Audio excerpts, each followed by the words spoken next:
name's Garrett, and we are Royal Sugar. Hold on, we got to sync that up. My name is Tyler Cohenour. My name is Garrett Carr. And we are Royal Sugar. Thanks for tuning in. Introduce yourselves. Tell us how you would describe your sound, your vibe. What do you think, Gia? I think I would describe it as rock that upsets pop fans and a pop band that upsets rock fans. I think we're a healthy dose of both. 70s, 80s, glam rock influenced, still very obsessed with modern pop synths and melodies and choruses. So I think a good blend of that. What do you think? Fusion jazz? Yeah, fusion jazz. No, I think kind of the biggest thing with this project for us was kind of capturing the energy that we've always felt when we're performing and playing shows. And how do we kind of like bottle that up in a way that is palatable? It's like Royal Sugar distillate. Yeah, exactly. It's the point where pop and rock meets. Yeah, it's like a 50-50 mash build. Yeah. But yeah, I think that's kind of captures the sentiment behind. Yeah. And that's music. Garrett, by the way, and I'm Tyler. Yeah, by the way. Yeah, what's your name? Garrett. Okay. Yeah. Tyler, nice to meet you. Thanks for being here. Pop rock influences growing up. Who were you listening to? Who are you listening to now? That kind of inspire the sound of Royal Sugar. I think for me, it would be equal parts 70s, 80s rock, glam rock, with the exception of two outliers being Jim Morrison on this end of the spectrum and Lenny Kravitz. Those are the goalposts for me. So, all the way from David Bowie, Mark Bolan, to Bon Jovi, Def Leppard, Stevie Nicks. What about you? Yeah, I think when it comes to inspiration for what we're creating in this moment, it definitely, we're pulling a ton from kind of the more timeless elements of old classic rock and roll songs that just have not seemed to fade or die after multiple generations.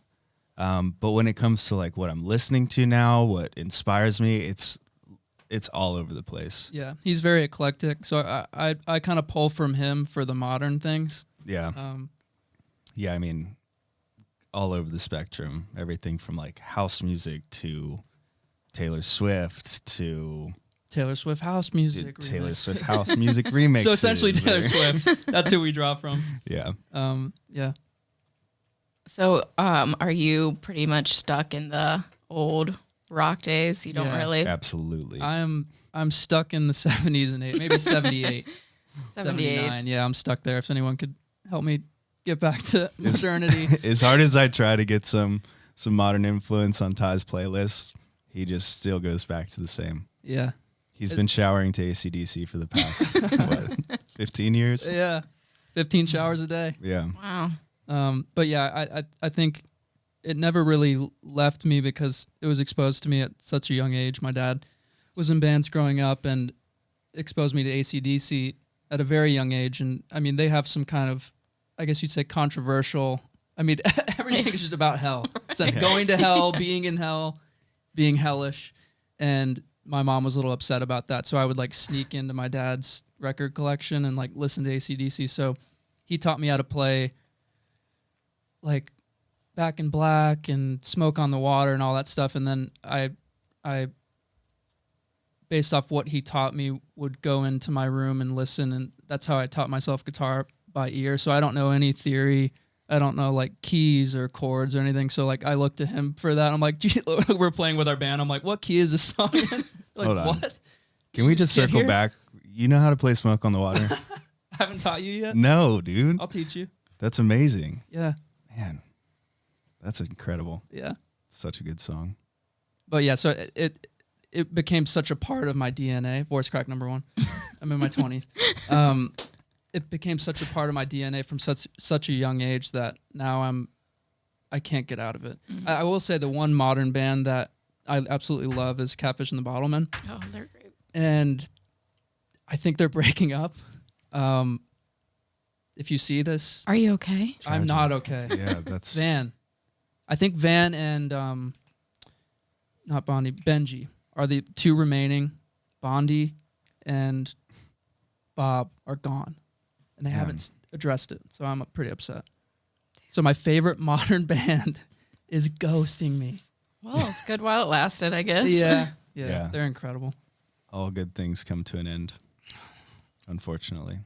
Do you, Garrett, have any moments growing up that you remember? Like he had his AC/DC. Did you have an artist that you remember discovering? Yeah, for sure. I feel like kind of the opposite for me. I was resonating with my mom's music, and which was all like, Whitney and Shania Twain and, kind of the more like ballady, emotional feels music. Yep. My dad did definitely expose me to a ton of rock and roll, and I loved it, and I thought it was badass. But, being a little emotional, sensitive kid, I was like, oh man, these songs make me feel something.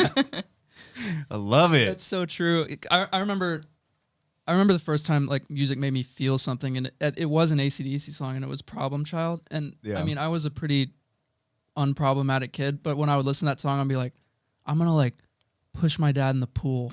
Like I'm gonna become the problem child. And like I think the worst thing I did was like I think I did push him in the pool when he had his phone in his pocket. To this day, he's like very wary when he's around a pool and I'm there. He's like, please don't listen to AC/DC. Don't let him fool you. He is very much the problem child. I'm the only child. Yeah.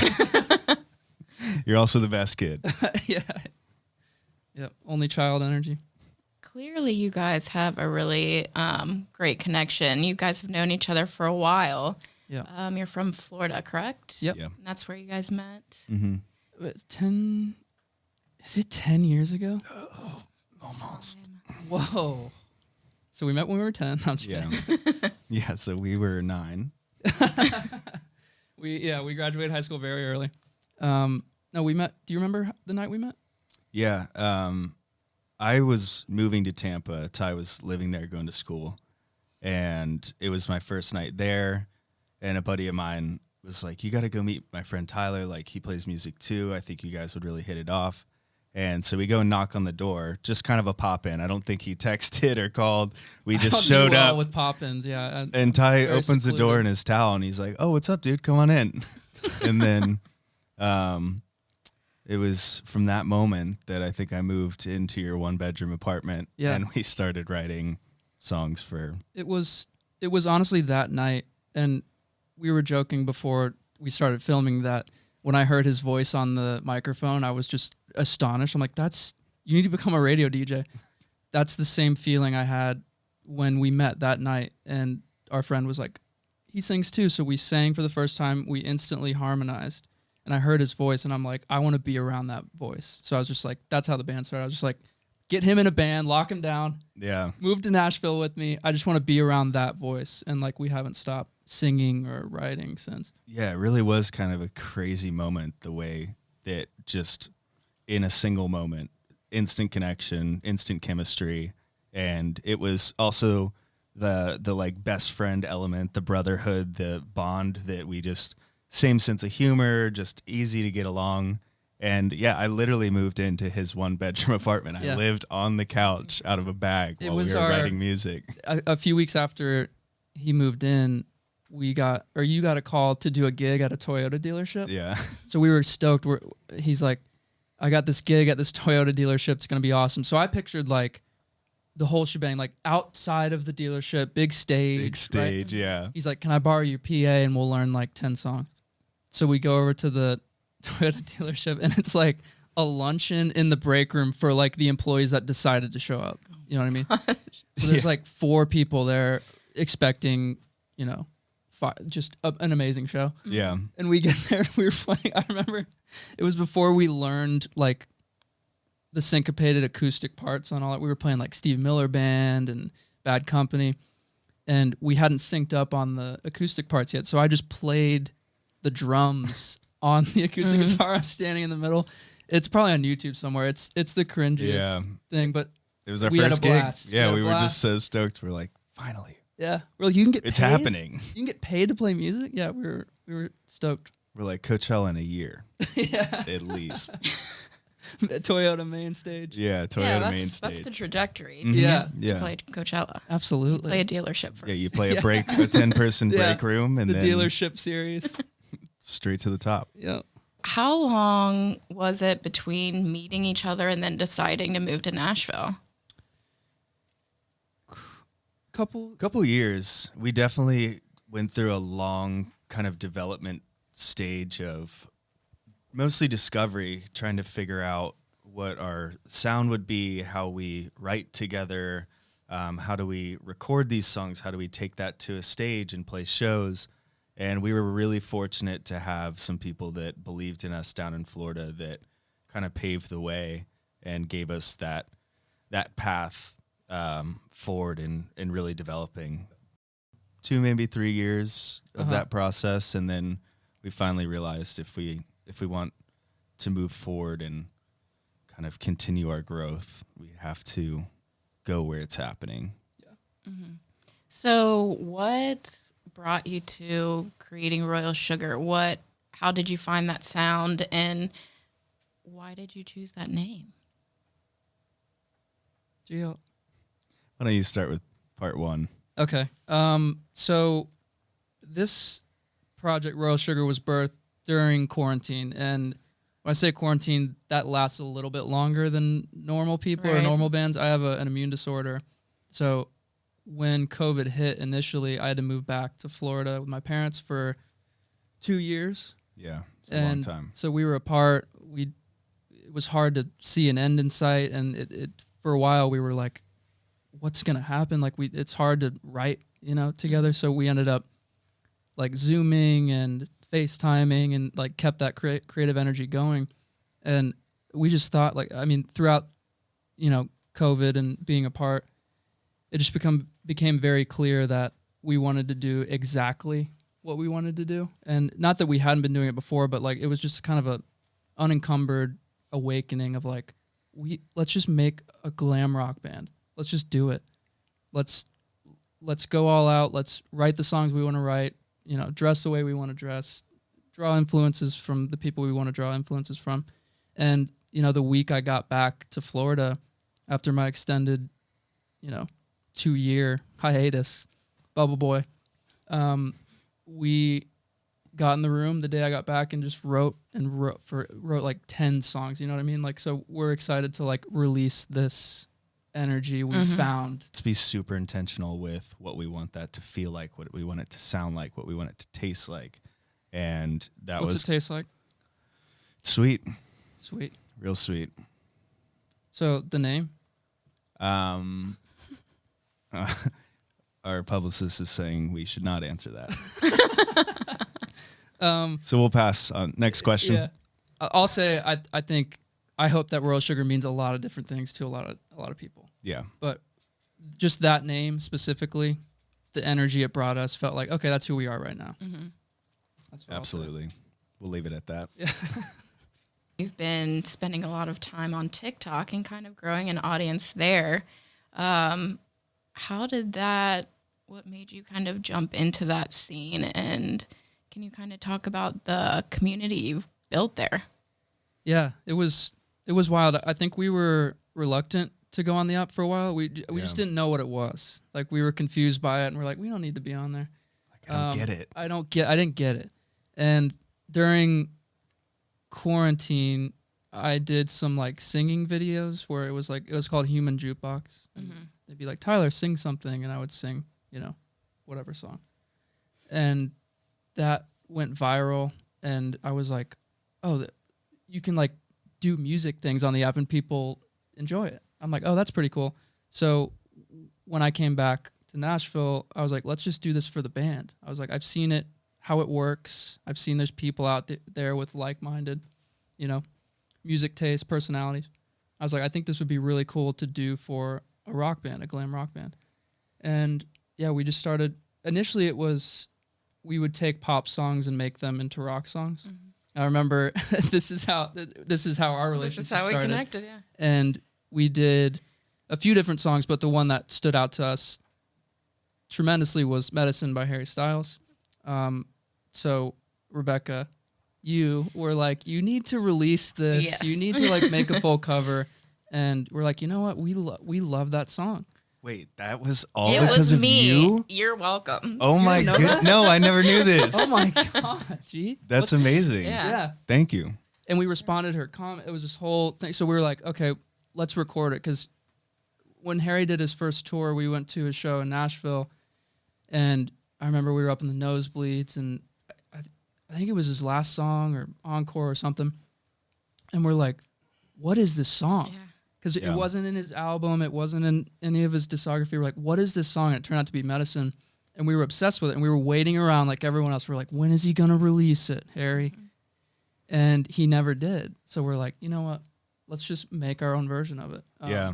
It was the one song that we could see ourselves in when we went to that show. Yeah. Love the albums, like love his style and performance. It's all good. But when we heard that song, we were like, damn, that sounds like something that we would make. That sounds like something that totally captures our energy and what we're pursuing. Yeah. And yeah, it conveyed in that TikTok video. And thanks to your comment. Yeah. Thank you so much. I mean, so I kind of had the same reaction when I saw it. I didn't know what the song was, and I was like, I need more of this. Right. Like, please release it. And will he ever? I don't know. But when you guys were looking for songs to cover, I'm like, okay, you guys have the perfect sound for this song. Because, you know, it's a more rock kind of vibe compared to his other stuff. And I think you guys completely did it justice. Thank you so much. Thank you. Yeah. We wouldn't be sitting here. My with mind you is without blown you. right now. Yeah. This is crazy. Yeah, it clearly ties the social media guru. I am so on. bad about it. I'll just be like, sit there. You're doing great, sweetie. Yeah. When we do TikToks, he's just like, all right, what do I wear? He's my stage mom. Yeah.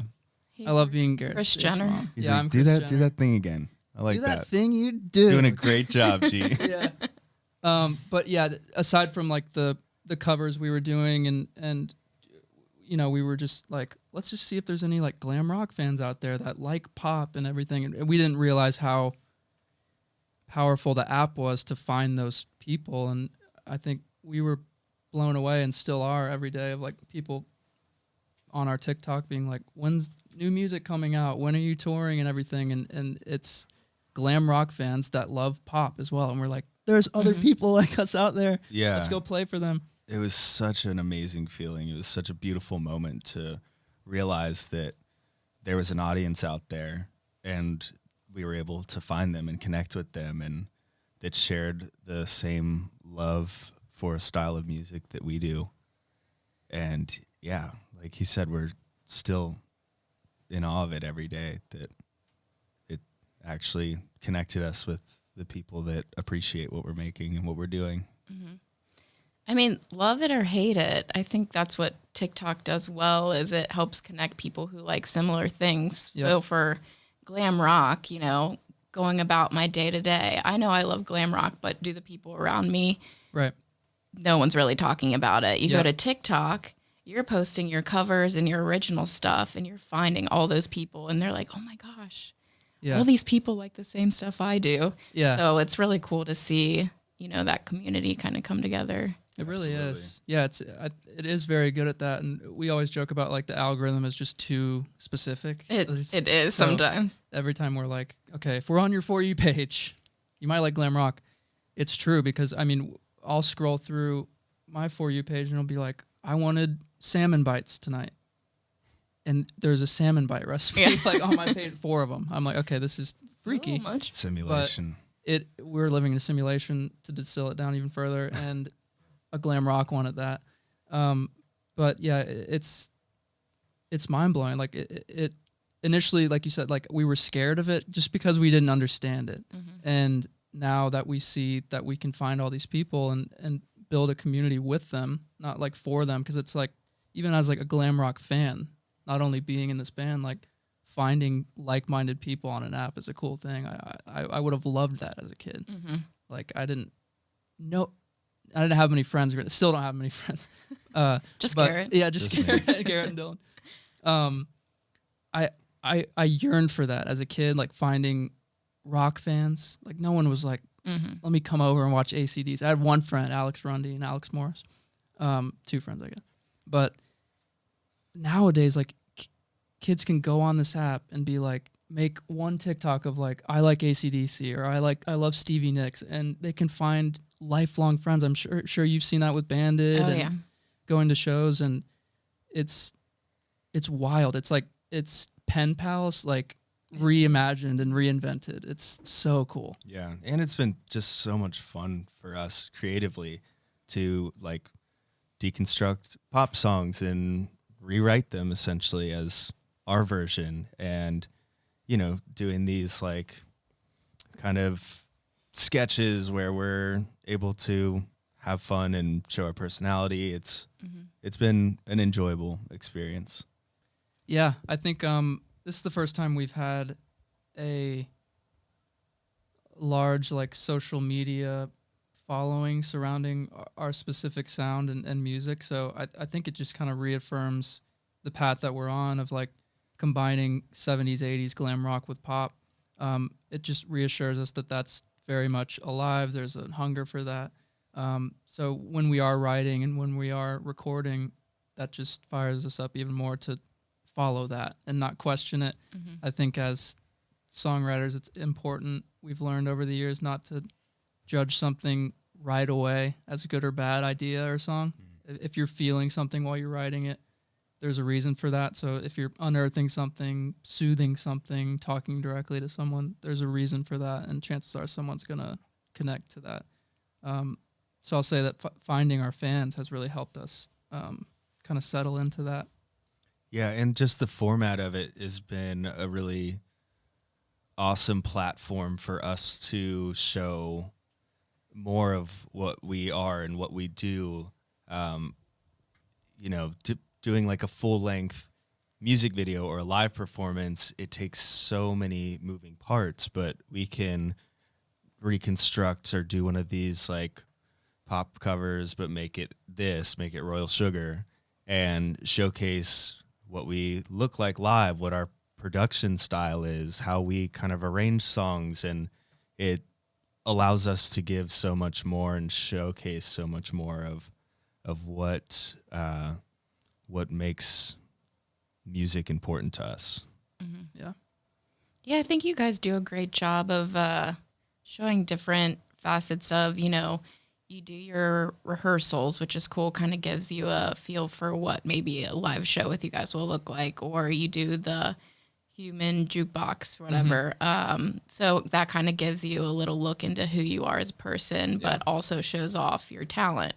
So there's multiple ways you kind of connect with your audience. Yeah, I think another benefit that we've seen with TikTok is even just like freedom of expression. I think social media used to have a squeaky clean reputation where you're like, let's just show you what we want you to think we're like. Yeah. And like TikTok has allowed us to be like, this is who we are every day. Like, this is us at rehearsals. This is us, spraying each other in the eyes with hairspray. This is us eating gummy bears before rehearsal, which is another thing I want to talk about.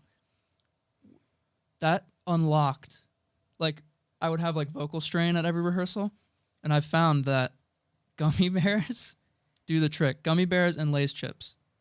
So singers, if you're having trouble that's with the combo. your voice, it's gummy bears and Lay's chips. Potato chips and Together or separate? you do a little stack around right? the same time. Sandwich? Yeah, within 5 minutes of each other. But yeah, that's an example of like something I would have never posted on like Instagram 5 years ago. All the info. Yeah. TikTok, is that what we're talking about? Yes, TikTok.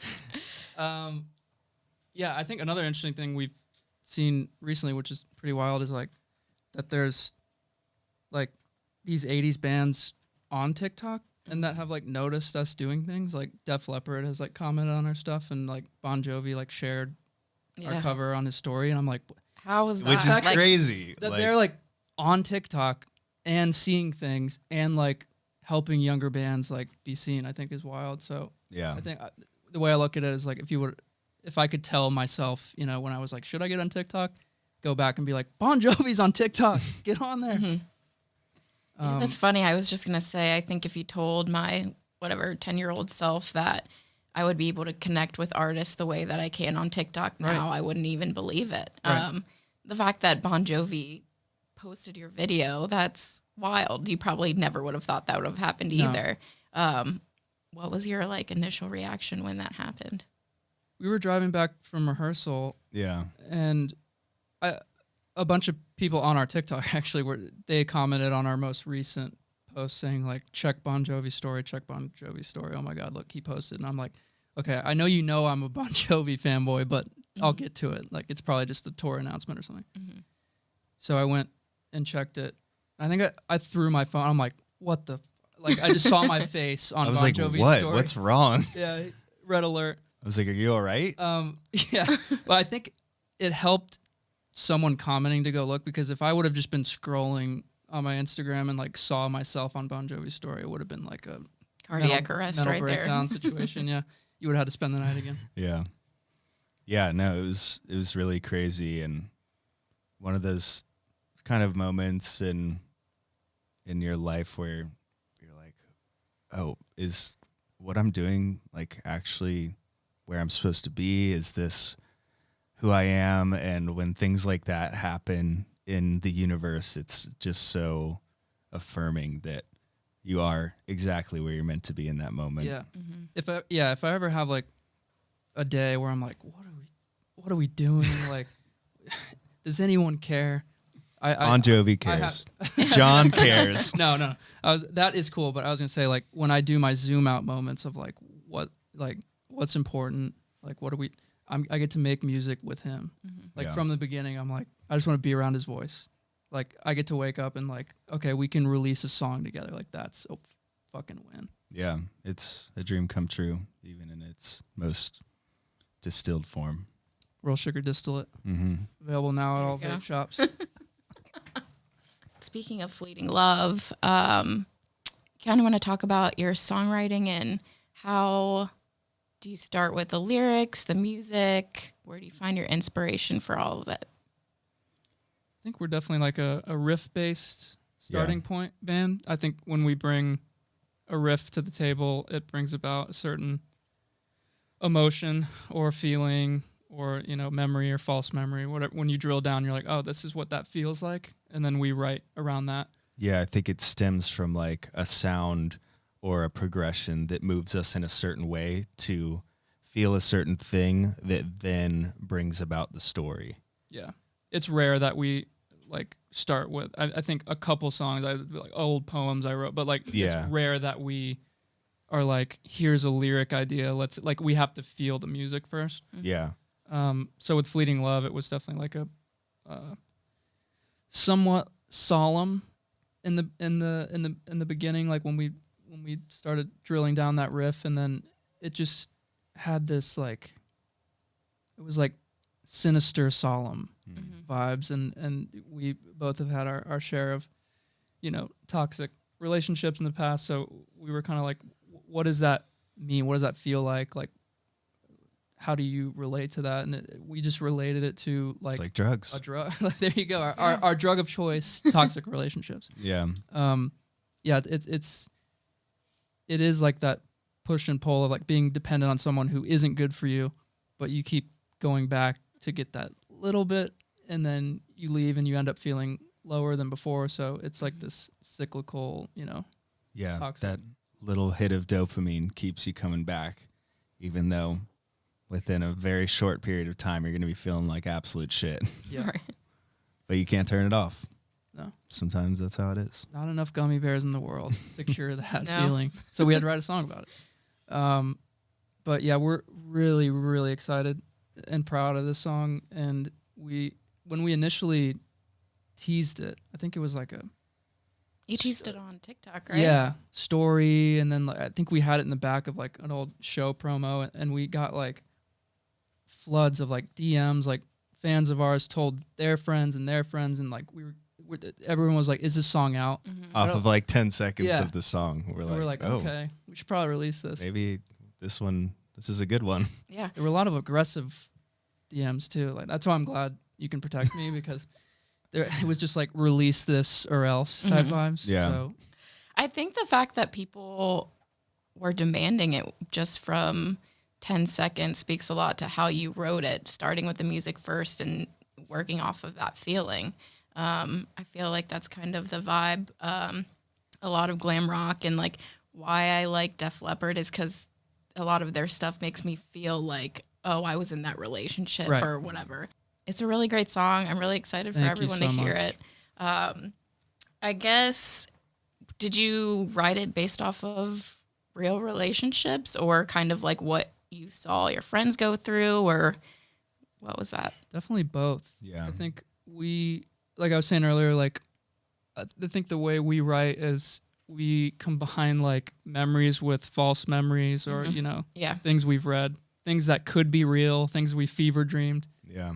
And I think with this one, it's such a widely experienced like trope, but it's true. Like whether it's a friendship or a relationship, or like a relationship with something, like everyone has that toxic relationship with something. So we definitely distilled it down to like some previous past relationships, relationships I've seen, friends, and yeah, just also the like false memory of it. Like there's specific parts in the song that like actually happened, and there's specific parts that didn't actually happen that I thought may have happened. Yeah. And now it feels in a way that they all happened. It's like, Right. oh man, I remember that In the elevator with the passport. Yeah. That did happen. Remember it so vividly. Yeah. When you're songwriting, when you're doing the lyrics and the music, is it a 50-50 thing, or do one of you do more of the lyrics, or is it more of a team effort? It definitely goes back and forth. Ty typically will kind of start a concept, or he'll get an arrangement of a progression, and then from there it goes one of many directions. Sometimes he'll have a couple verses or a verse chorus idea, and then we'll sit down and be like, okay, what is our message? Like, what are we trying to say here? Yeah. Is this sonically capturing the emotion of the lyrics and vice versa? And so it's definitely kind of a back and forth, kind of chiseling away at creating the end product. It's never done until we've both touched it. Yeah. And I think he keeps me on track. Like I have this I have second verse itis. So like I'll finish a verse chorus in like 5 minutes, however long it takes to like it just comes out. And then I'm like, fuck. Yeah. Second verse, bridge, help. Yeah. I'm like, all right, I got you. What are we saying yeah, here? what are we talking about here? Okay. Yeah, the second verse is that keeps me up at night. But yeah, it's always been collaborative. Even the first time we wrote together, it's very like telekinetic. I know it sounds cheesy, and like I've never experienced telekinesis until I met Garrett. As far as we know. As far as we know, But this is pretty close. It's wild. I mean, I think it just says a lot about the human condition and human emotions, but like we share like a creative musical language, and everyone shares the underlying like heartbreak, love, struggle. So like we can communicate on both of those planes. So we can flesh a song out. It's like, how you feeling today? Yeah. All right, let's write a song about it. Like it's that easy. And we've tried writing with other people, and it's good, but it's never as... Yeah, we've never had anything that really stuck in creating with other people, but everything that we've created together, it always just feels like exactly what we were trying to create. Yeah, I think songwriting's a really personal thing, and you guys clearly have that personal connection. So yeah, and there's a lot of ego behind songwriting, and it's really rare and hard to find a dynamic or a group where you can put that aside. And if your line isn't working, if your lyric doesn't fit, if somebody else tells you that, it can be very offensive. It can blow up the entire write. Yeah. But we have this dynamic where we have never fought. Yeah. I know that's very hard to believe that we've never fought, but we truly haven't. Like I'm not just saying this. Yeah. And to be able to have a songwriting partner where you know that no matter what you say to that person, and we've never purposely like attacked one another, but like even like I don't think that'll work. Like let's do that. I've never had that with any other person I've written with. So like, I think that's why this works, and this has stayed this dynamic bond, is because we wouldn't have it any other way. I wouldn't. Yeah. A lot of, what just comes to you randomly, or are you like taking the time to sit down and say, okay, we're writing a song today? I don't think we've ever like sat down and been like, all right, we got to write another one. Like it comes to us when it needs to. And I think even if we've ever tried to force a song, it's not in our catalog and we're not playing it. Yeah. Which we've done. Yeah, we got a bunch of those, but I think the songs that we love come to us when they need to. And like, whether that's, I'm dealing with incredible anxiety this week, or, you're going through a breakup, or, whatever's happening, like those are the jumping off points where it's like, it becomes a necessity at that point. It's not like it's therapeutic. Oh my God. Did you pick that up? It's necessary, and it's therapy for us. Like when the song is coming out of us, there's a reason. And if we try and force it, it's not going to help, and it's not going to feel good. Yeah, it's such a weird experience because it's not something that you can fabricate.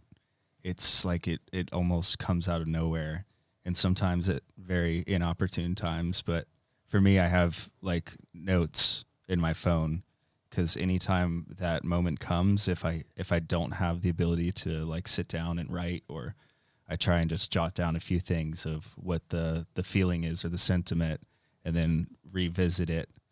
But yeah, it is such a kind of mystery, the way that songwriting and this element of creativity happens. And you have to listen to it, like you said. Like you can't. If you have an idea when you're asleep and you're like, "Oh, I'll remember tomorrow," you'll never remember it tomorrow. Like, you will not. Put it down. Like I can't tell you how many times I've been like, "There's no way I'm gonna forget this idea that I dreamt up. I'll catch you in the morning." And I mean, I've lost voice memos. You have to be diligent about, like, if you have an idea and it's making you feel a certain way, there's a reason. Put it down.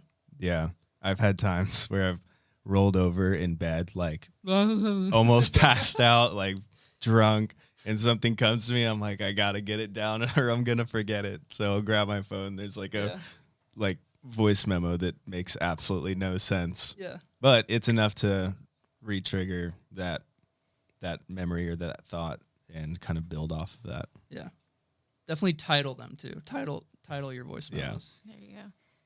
Do you have a long rolling voice memo in your phone? Oh yeah, yep. I think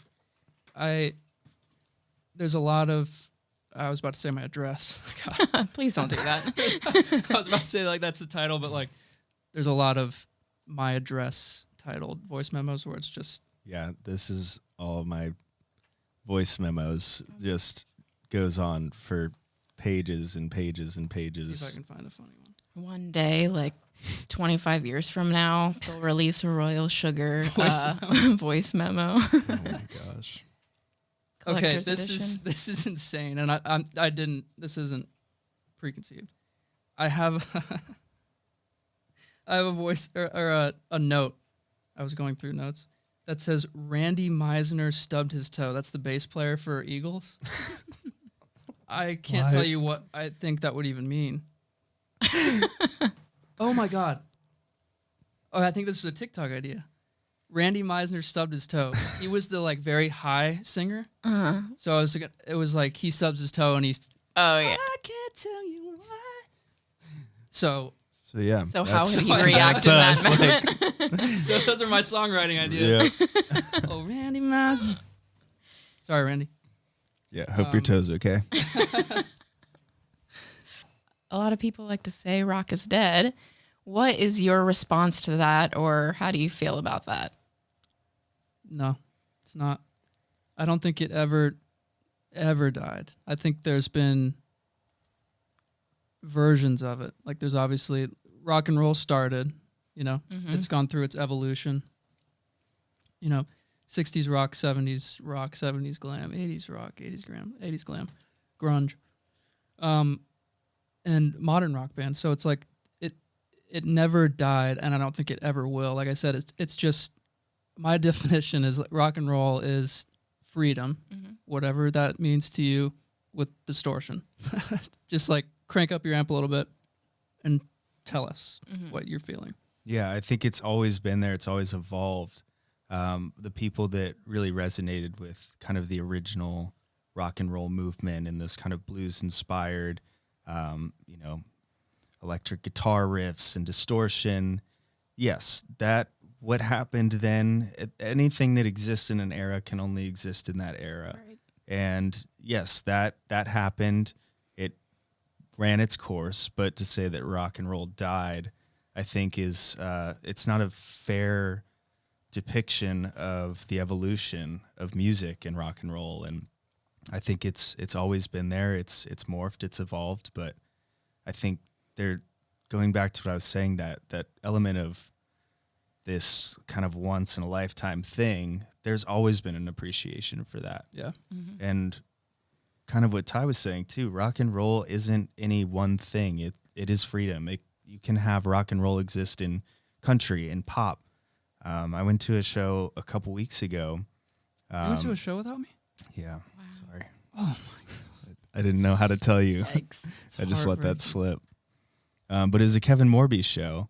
And, I'd listened to his music and thought it was really cool. And then I saw him play, and he's a rock star.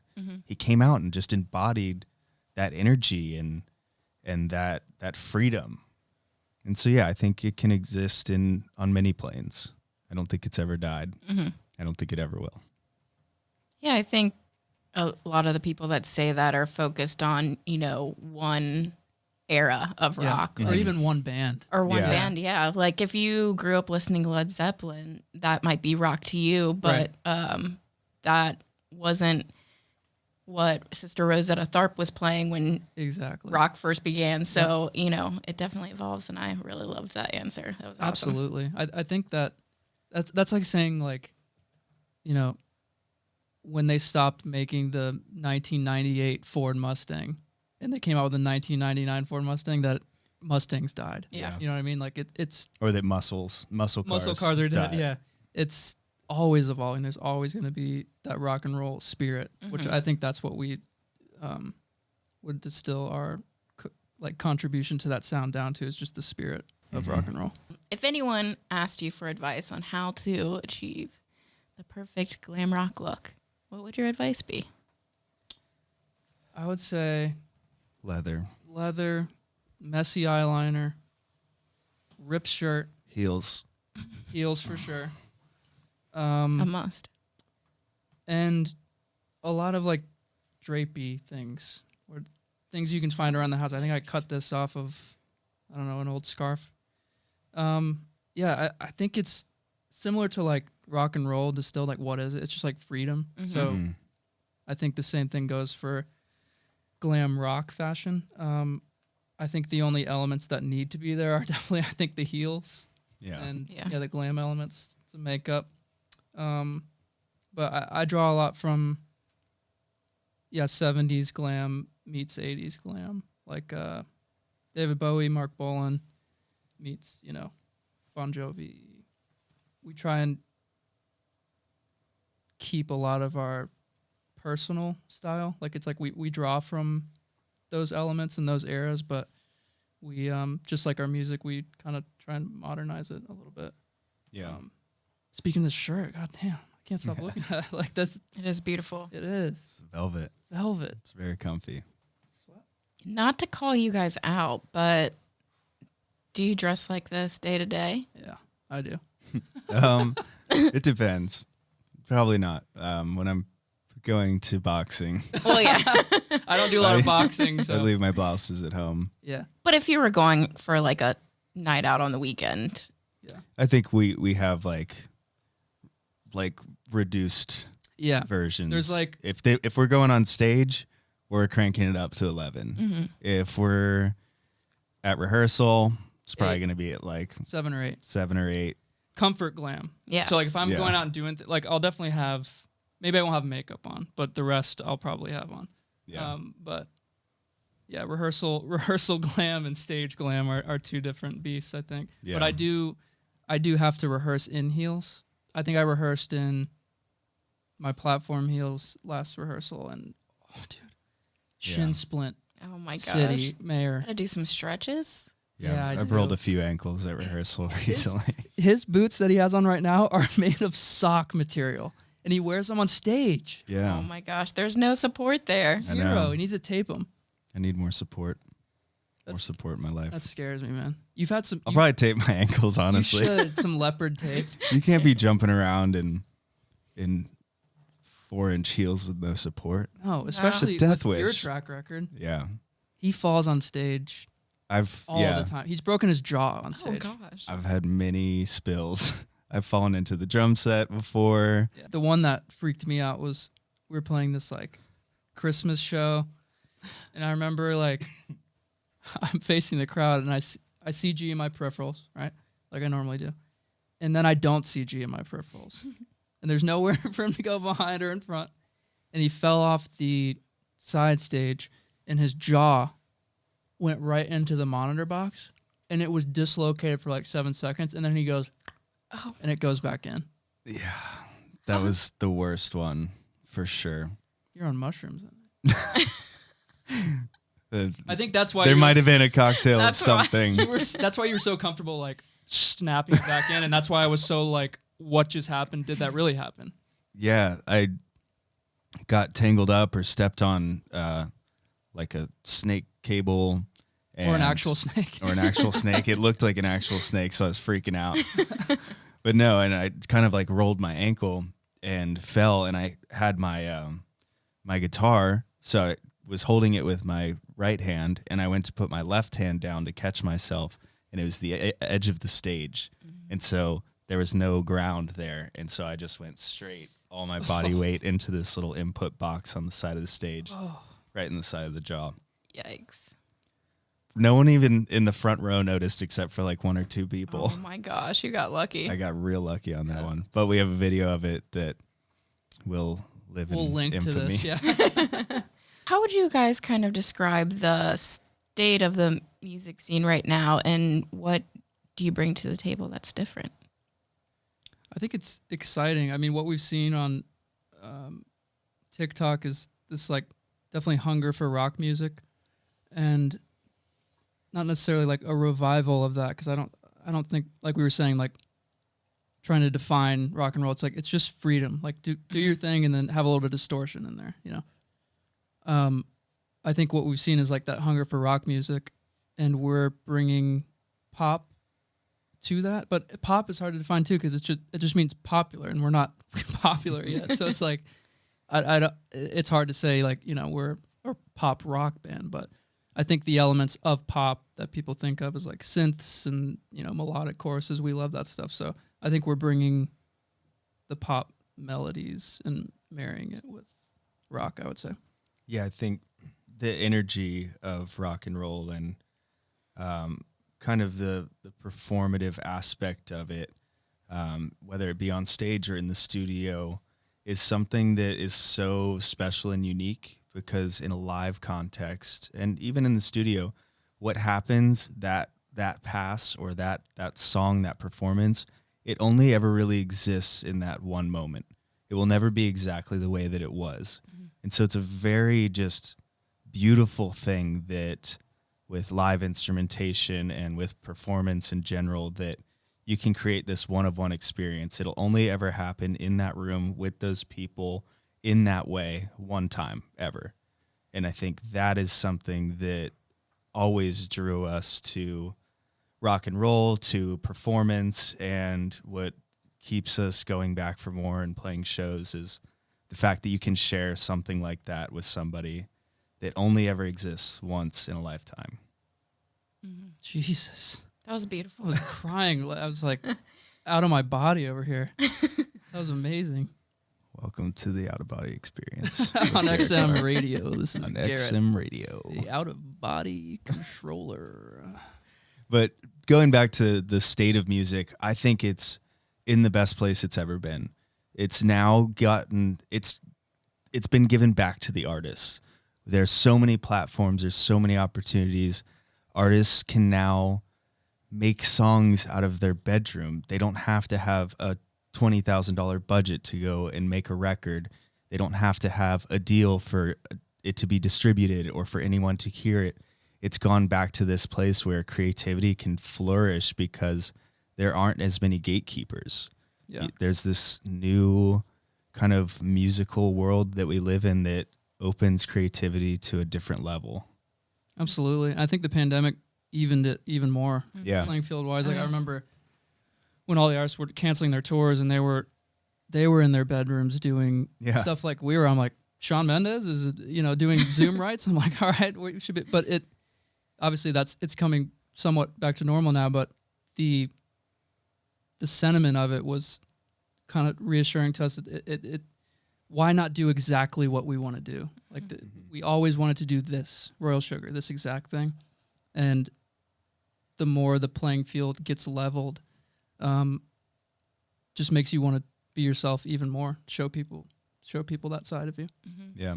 I mean, I'll be up in the front row singing every word yeah. at that point. Then it's worth it, seriously. Yeah. No, like we've always wanted to meet you, and like we think what you're doing with Bandit is awesome. Thank you. I've been wanting to meet you guys too, and it's very awesome to talk today.